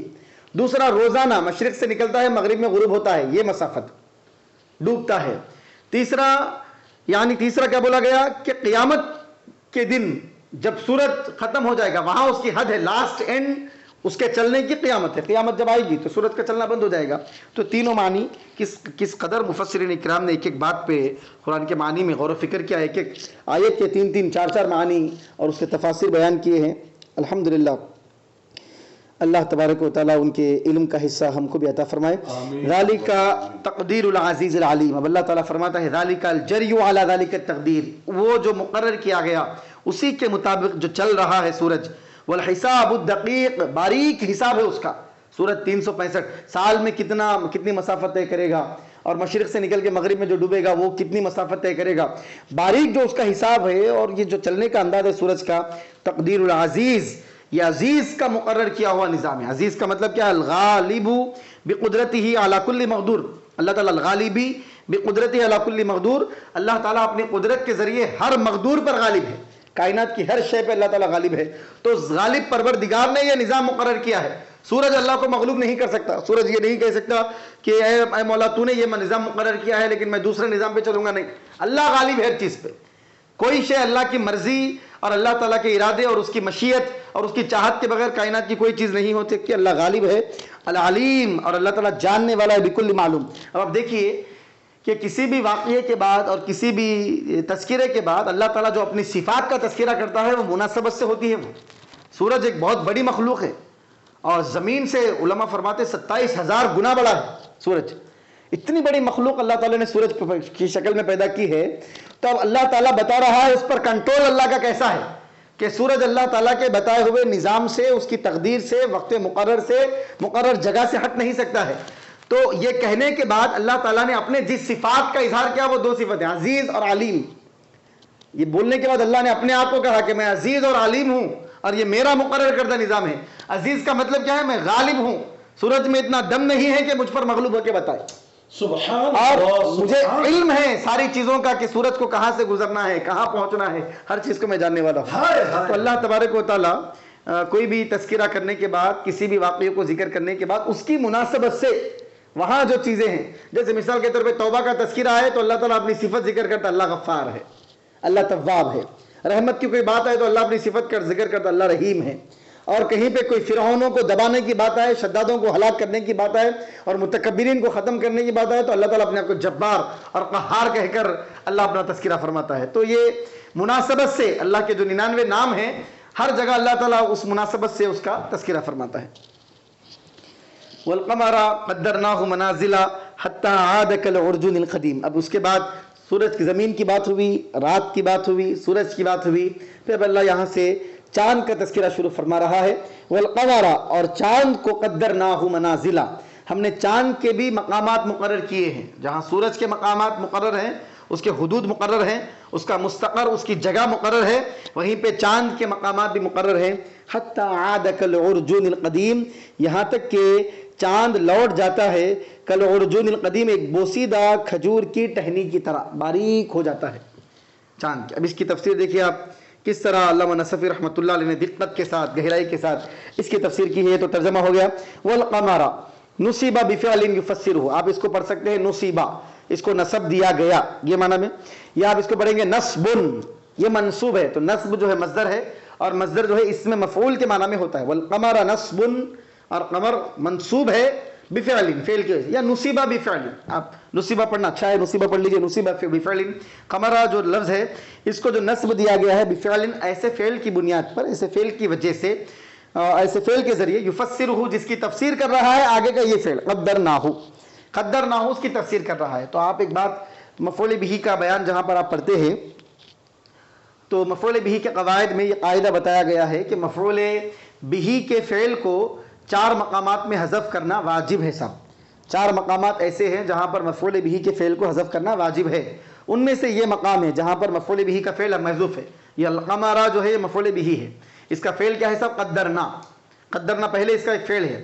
تو کیوں حذف کر دیا گیا قدرنا کو؟ کیونکہ آگے قدرنا آ رہا ہے جو اس کی وضاحت کر سکتا ہے. تو سامنے ایک ایسا لفظ، پیچھے جو لفظ گزر گیا ہے وہی لفظ سامنے دوبارہ پھر آئے، تو چونکہ اس سے اس کی وضاحت ہو جاتی ہے اس لیے پہلے فعل کو حذف کر دیا جاتا ہے. کیونکہ پہلا فعل جو ہوگا وہ مفسر ہوگا اور دوسرا فعل جو ہوگا وہ مفسر ہوگا. اور قاعدہ یہ ہے کہ مفسر دونوں ایک ساتھ، دونوں کا وجود نہیں ہو سکتا. جیسے آپ دیکھیے صدر اور نائب دونوں ایک ساتھ کرسی پہ نہیں بیٹھ سکتے. صدر ہے تو نائب نہیں ہو سکتا، نائب ہے صدر کسی مقام پہ گیا تو نائب ہوگا. تو مفسر ہے تو مفسر نہیں، مفسر ہے تو مفسر نہیں. ایک ہی، یعنی دونوں کا کام ایک ہی ہے. وہ دونوں ایک ہی وقت ایک کام کس طرح انجام دے سکتے ہیں؟ تو اس لیے قاعدہ یہ بتایا گیا مفعول بہ کے فعل کو 4 مقامات پہ حذف کرنا واجب ہے. ان میں سے ایک مقام ہے اضمار علی شریطۃ تفسیر، تفسیر کی بنیاد پر، کہ آگے اس کی تفسیر آ رہی ہے اس لیے پہلے والے کو حذف کر دیا جائے گا، اس کی ضرورت نہیں ہے، اور آگے آنے والا لفظ اس کی کمی کو پورا کر دے گا، اس کے معنی کو ادا کر دے گا، اس کی طرف ذہن کو متوجہ کر دے گا. یہ تو وہ کہہ رہے ہیں علامہ نصفی رحمۃ اللہ علیہ، اس قاعدے کی طرف آپ اشارہ کر رہے ہیں کہ آگے جو قدرنہ فعل آ رہا ہے، وہ جو فعل اس کی تفسیر کر رہا ہے، اس تفسیر کی وجہ سے یہاں یہ پیچھے والا فعل محذوف ہے. یہاں پہ یعنی القمرہ سے پہلے جو ہے محذوف ہے قدرنا القمر، ہم نے سورج کو مقرر کیا ہے، اس کے منازل ہم نے مقرر کیے ہیں. تو اضمار اعلی شریطۃ تفسیر، تو قمرہ کیا ہے؟ مفعول بہ. ٹھیک ہے صاحب، یہ بات ہو گئی. وبالرفع، اچھا بعض لوگوں نے یہ مفعول وغیرہ کا جھگڑا ختم کر دیا، بعض قاریوں نے، قراء نے، انہوں نے کہا والقمر نہیں پڑھیں گے ہم، والقمر قدرناہ، خلاص القمر مبتدا، قدرناہ اس کی خبر، چاند ہم نے اس کے منازل مقرر کیے ہیں. تو رفع کے ساتھ پڑھے ہیں، والقمر پڑھے ہیں. کون سا؟ مکی پڑھے، نافع پڑھے، ابو عمرو پڑھے، سہل پڑھے. کس بنیاد پر پڑھے؟ علی الابتداء، مبتدا ہونے کی بنیاد پر، مبتدا ہے. اور والخبر قدرناہ، اور خبر جو ہے اس کی قدرناہ ہے. وبالرفع ہو گیا. او علی وآیۃ لہم القمر، یا پھر جو ہے اگر القمر کو جو ہے مبتدا بنا کے قدرناہ کی اس کی خبر نبریں گے تو صورت میں جو ہے وآیۃ لہم القمر. اور ایک بات کہ وہ ترکیب پیچھے جو چل رہی ہے، ان کے لیے ایک نشانی زمین ہے، ان کے لیے نشانی ایک رات ہے، ان کے لیے نشانی سورج ہے، ان کے لیے نشانی چاند ہے. آیتن آیتن آیتن، تو اس طرح کی ترکیب بھی کی جا سکتی ہے. منازل، اچھا چاند کے ہم نے منازل مقرر کیے ہیں، چاند کے لیے منازل ہیں. تو کیا بات صاحب، چاند کے کیا پہلے تو چاند کے منازل ہیں یا چاند کی روشنی کے منازل ہیں؟ چاند تو اپنی جگہ ایک سیارہ ہے، وہ اپنی جگہ قائم ہے، تو اس کے اوپر روشنی گھٹتی بڑھتی ہے، جتنی روشنی اس کے اوپر نظر آئے گی چاند اتنا نظر آئے گا آپ کو. تو چاند کے منازل ہے، تو پھر کیا ہے، کتنے منازل ہے؟ وہی 28 منزلہ. علامہ نصفی فرماتے ہیں چاند کے 28 منازل ہیں. ینزل القمر کل لیلۃ فی واحد منہا، چاند جو ہے ہر رات ایک منزل میں اترتا ہے، لا یتخطاہ، اس سے آگے نہیں بڑھ سکتا.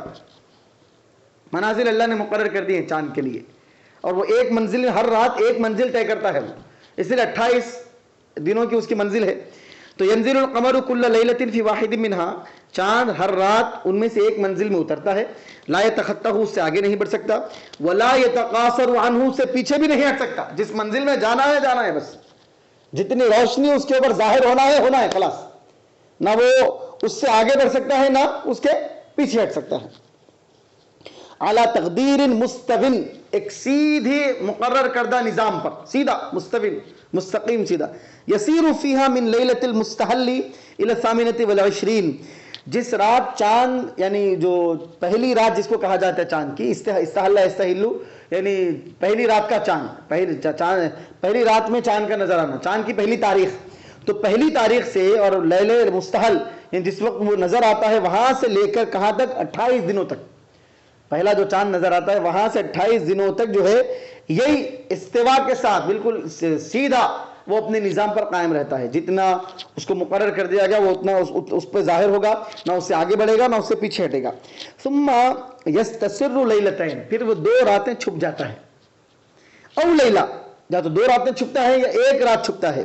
اذا نقص الشہر، جب مہینہ جو ہے کم ہو جائے، کیونکہ کیا تو 30واں مہینہ ہوگا یا 29واں مہینہ ہوگا. 29واں اگر مہینہ ہوگا تو 1 ہی رات چاند کو چھپنے کا موقع ملے گا. 30واں مہینہ ہوگا تو چاند 2 رات چھپے گا. 28 دن تک تو چاند ظاہر ہوگا. تو ابتدا کہاں کیسا ہوگی، انتہا کیسا ہوگی، اس کی وضاحت کر رہے ہیں. ولا بد فی قدرناہ منازلہ من تقدیر مضاف، یہ قدرناہ منازلہ میں مضاف محذوف ماننا پڑتا بول رہے ہیں. کیوں؟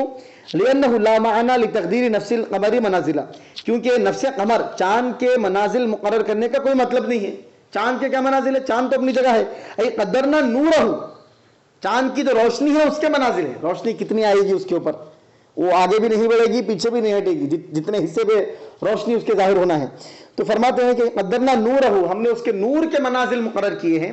چاند کا جو نور ہے، روشنی ہے، اس کے مقامات مقرر کیے ہیں کہ یزید و ینقص، کہ وہ نور جو ہے بڑھتا بھی ہے گھٹتا بھی ہے، بڑھتا گھٹتا ہے. او قدرنا مسیرہ، یا پھر ہم نے فیکون درفن، یا پھر جو ہے ہم نے چاند کے چلنے کو مقرر کیا ہے، اس کی سیر کو ہم نے مقرر کیا ہے. یہ بھی اس کا مطلب نکالا جا سکتا ہے. تو اس صورت میں جو ہے منازل جو ہے ظرف ہوگا. ٹھیک ہے، یعنی اس کے مقامات. منازل ظرف ہوگا کا مطلب یعنی اس کی جگہ، چاند کو جہاں جہاں سے گزرنا ہے. فَإِذَا كَانَ فِي آخِرِ مَنَازِلِهِ، اور جب چاند اپنے آخری منزل پہ پہنچ جائے گا، دقا، تو چاند جو ہے بالکل باریک ہو جائے گا. وَاسْتَقْوَصَ، اور چاند جو ہے بالکل ٹیڑھا چھوٹا ہو جائے گا، بالکل باریک ہو جائے گا. کیسا ہو جائے گا صاحب؟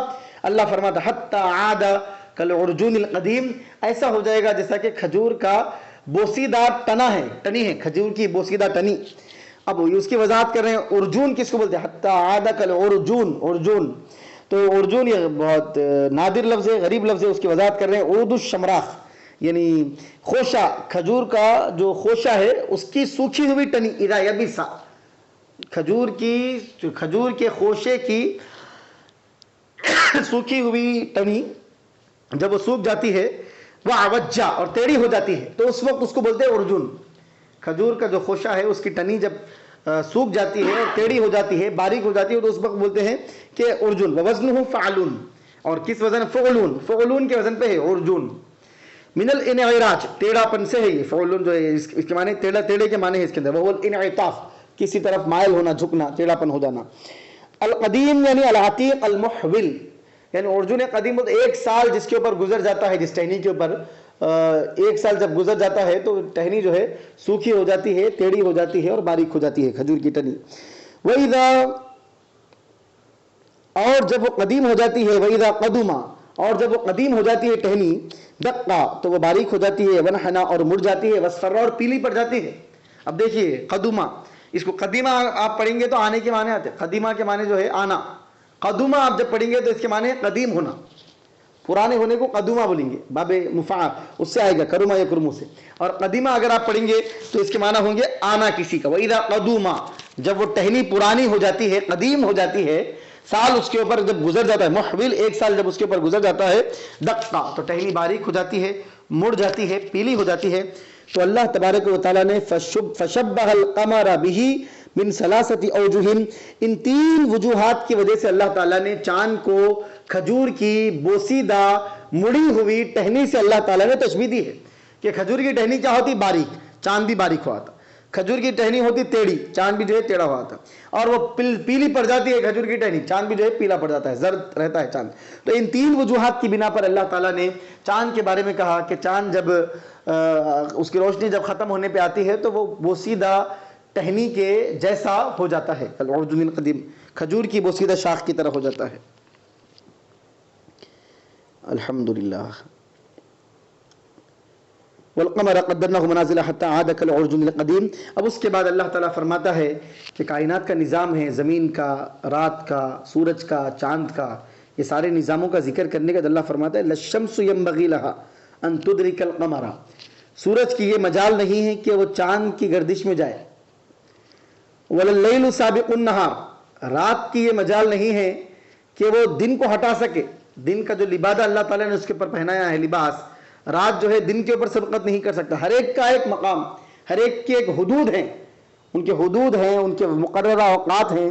تو سورج میں دم نہیں کہ چاند کی گردش میں آ سکے، رات میں اتنی استطاعت اور دم نہیں کہ دن سے پہلے وہ آ سکے، دن کے اوپر چھا جا سکے. وَكُلٌّ فِي فَلَكٍ يَسْبَحُونَ، اور ہر سیارہ اپنی گردش میں، اپنے مدار میں وہ گھوم رہا ہے اور سیر کر رہا ہے. اور وہ تیر، صباح حسبہ کے معنی عام طور پہ تیرنے کے آتے ہیں. تو یہاں پہ ہر ستارہ جو ہے اپنے مدار میں وہ چکر لگا رہا ہے، اس کا دوران ہر اپنے مدار میں. تو اب یہ آیت دیکھ لیجئے، اس کی تفسیر کیا ہے. مدار کا مطلب مدار اپنا چکر، مدار جہاں پہ گھومنے کی جو جگہ، دارا یدور سے مدار جو ہے ظرف کا صیغہ ہے، جو مقام پہ آدمی چکر لگاتا ہے وہ راؤنڈ، اس کے حصے کو مدار کہتے ہیں. یعنی ان کا اپنا دائرہ، دائرے کا دائرہ بس. للشمس ينبغي لها اي لا يتسهل لها، سورج کے لیے آسان نہیں ہے. لا ينبغي للشمس ينبغي لها کا مطلب لا يتسهل لها، اس کے لیے آسان نہیں ہے. ولا يصح، اس کے لیے درست بھی نہیں ہے. ولا يستقيم، اور ہو بھی نہیں سکتا ہے، اس کے لیے درست ہو بھی نہیں سکتا ہے. ان تدرک القمر، کہ وہ چاند کو کے پاس پہنچ جائے، چاند کی گردش میں، چاند کے دائرے میں چلے جائے. فتجتمع معه في وقت واحد، اور ایک ہی وقت میں دونوں ایک جگہ جمع ہو جائیں، ایسا نہیں ہو سکتا. ہاں، وَتُدَاخِلُهُ فِي سُلْطَانِهِ، اور ایسا نہیں ہو سکتا کہ سورج جو ہے چاند کی جب رات جب آتی ہے تو چاند کی بادشاہت ہے، اور دن جب آتا ہے تو سورج کی بادشاہت ہے.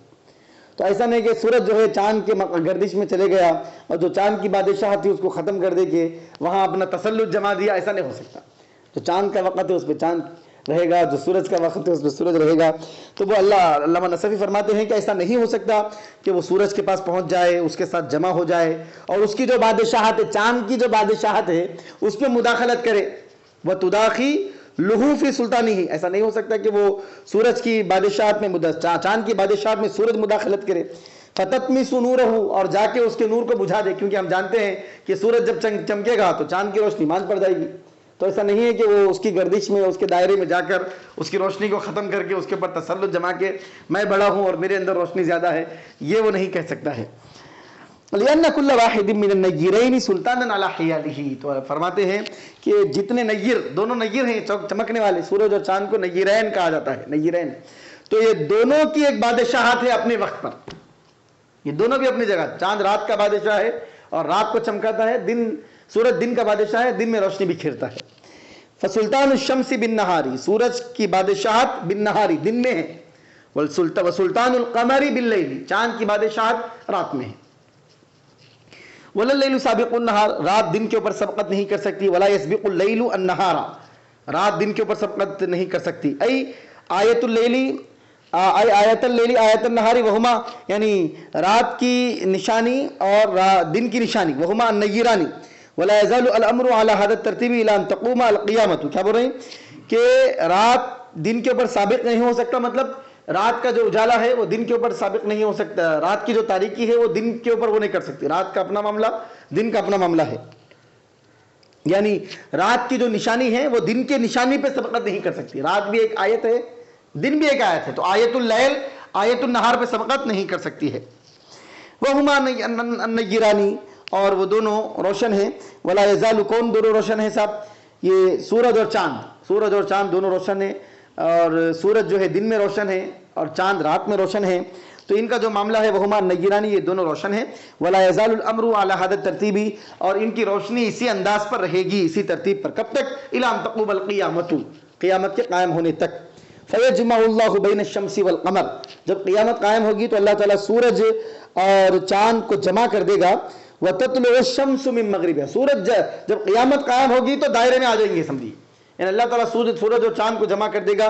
وَتَطْلُعُ الشَّمْسُ مِن مَغْرِبِهَا، اور سورج جو ہے مشرق سے طلوع نہیں ہوگا، اس وقت مغرب سے طلوع ہوگا. تو یہ نظام قیامت کے قائم ہونے تک چلتا رہے گا. نظام کا جو درہم برہم ہونا ہے، نظام کا جو بگڑنا ہے، یہ کب ہوگا؟ یہ قیامت میں ہوگا بس. وَكُلٌّ فی فلک یسبحون، وکل کل پہ جو تنوین ہے، تنوین عوض ہے. آپ نے کل بھی کل کے درس میں، درس نمبر 5 میں بھی آپ نے تنوین کے اقسام کو سماعت کیا کہ اس میں سے ایک قسم تنوین عوض ہوتی ہے، یعنی مضاف الیہ کو حذف کر کے مضاف کو جو تنوین دی جاتی ہے اس کو تنوین عوض کہتے ہیں. کل کا مطلب کلہم، یہ سارے سیارے. والضمیر للشموس والاقمار، یہ ضمیر کس کے لیے صاحب؟ سورج کے لیے، چاند کے لیے، سب کے لیے. فی فلک، یہ سب کے سب جو ہے اپنے مدار میں اور اپنے دائرے میں، یسبحون یہ چل رہے ہیں، یسیرون یہ جاری و ساری ہے صاحب. تو یہ آیت مبارکہ ہو گئی. اب آگے دیکھیے آیت کا ترجمہ آگے کا دیکھ لیجیے. وآیۃ لہم انا حملنا ذریتہم فی الفلک المشحون وخلقنا لہم من مثلہ ما یرکبون.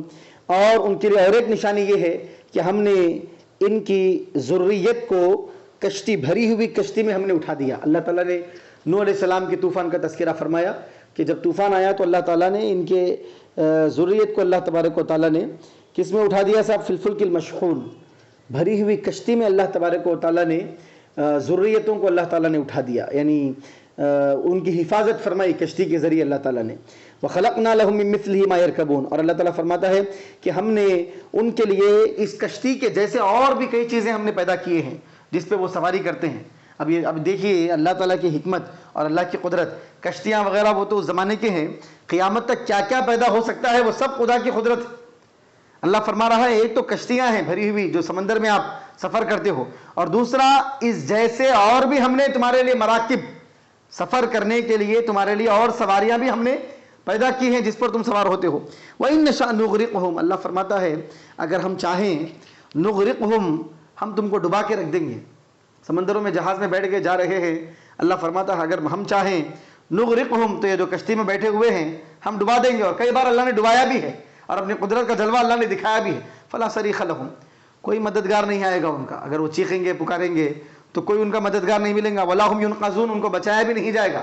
ہم چاہے تو ڈبا کے رکھ دیں گے، کوئی سفر تم. تو اب اس آیت کے اوپر قیاس کر کے آپ دیکھیں کہ اللہ تعالیٰ یہ فرمانا چاہتا ہے کہ تم سمندروں میں بڑی بڑی کشتیاں بنا کر اور حفاظتی تدابیر اس کے مقرر کر کے لوگوں کو جو یقین دے رہے ہو کہ یہ کشتی کسی بھی قیمت پہ نہیں ڈوبے گی اور اس میں کسی بھی قیمت پہ نقصان نہیں ہوگا، ہم اگر چاہیں تو ہم ڈبا کے رکھ دیں گے اور کوئی مددگار بھی نہیں ہوگا، اور تمہارے ہزار ہیلے حوالے اور تمہارے بہانے، تمہاری ٹیکنالوجی سب دھری کی دھری رہ جائے گی. تو تم جو سمندر میں جو سفر کر رہے ہو، بری سفر زمین پہ جو سفر کر رہے ہو، اس کے لیے تم نے جو سواریاں بنائی ہیں، اور تم نے آسمانوں میں جو تم سفر کر رہے ہو، ہوائی فضائی جو سفر تم کر رہے ہو، ہم چاہیں تو جہازوں کو ہلاک کر کے رکھ دے. اور کئی بار ایسا ہوتا بھی ہے، خدا اپنی قدرت بتاتا بھی ہے، تو تم کوئی چیز کر نہیں سکو گے، تم کو کوئی بچانے والا نہیں ہے. تو عزیزان محترم یہ اللہ تبارک و تعالیٰ کی قدرت مطلقہ ہے جس کے اوپر کوئی غالب نہیں آ سکتا ہے.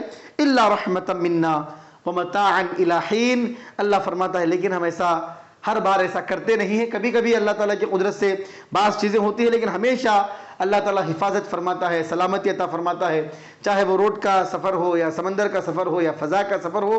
کیوں ہے صاحب یہ؟ تو اللہ تعالیٰ اس کی وجہ بتا رہا ہے. الا رحمتا منا، یہ ہماری رحمت کی وجہ سے ہے، ہم ان پہ رحم و کرم کرنا چاہتے ہیں.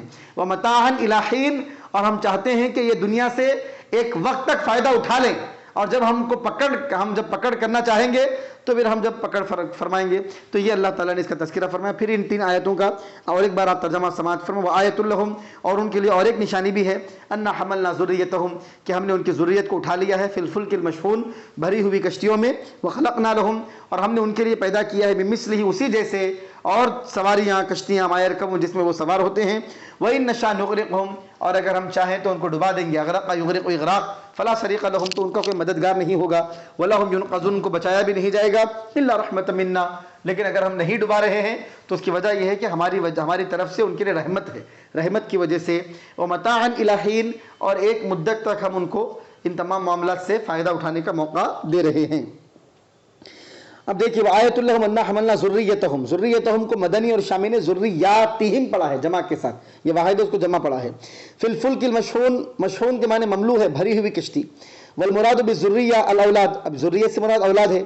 ومن یہمہم حملہ، اور ومن یہمہم حملہ، اور جس کو اللہ تبارک و تعالیٰ جن کو اٹھانا چاہتا تھا، اللہ تعالیٰ اس کشتی میں جن کو اٹھانا چاہتا تھا وہ لوگ مراد ہیں. یا تو ذریت سے مراد اولاد ہیں، اور اولاد کے ساتھ ساتھ وہ لوگ جن کو، کیونکہ صرف انسانی نہیں تھے نا کشتی میں، بعض جانوروں کو بھی لیا گیا، بعض پرندوں کو بھی لیا گیا. نوح علیہ السلام کی جب کشتی بنی اور ساری کائنات کو اللہ تعالیٰ نے ہلاک کر دیا تو ہر چیز کے جوڑے بھی لیے گئے کشتی میں، بعد میں پھر دنیا کو اثر نو آباد کرنے کے لیے.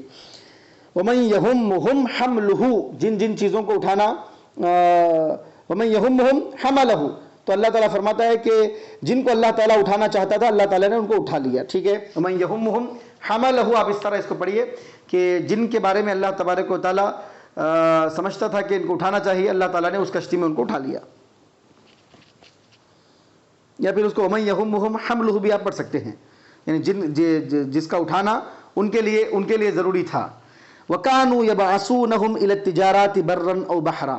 اچھا یہ کیوں بول رہے ہیں کہ ہم نے ان کے لیے ان کی ضروریتوں کو بھری ہوئی کشتی میں ہم نے اٹھایا، اَنَّا حَمَلْنَا ذُرِّيَّتَهُمْ کہ ہم ان کے اولاد کو بڑی بڑی کشتیوں میں جو ہے ہم اٹھائے ہوئے ہیں، اللہ فرما رہا ہے. تو یہ کیوں بول رہی ہے؟ تو اللہ تعالیٰ علامہ نصفی فرماتے ہیں کہ عرب کی عادت یہ تھی کہ اپنے بچوں کو تجارت کرنے کے لیے بری سفر اور بحری سفر میں بھیجتے تھے کشتیوں سے.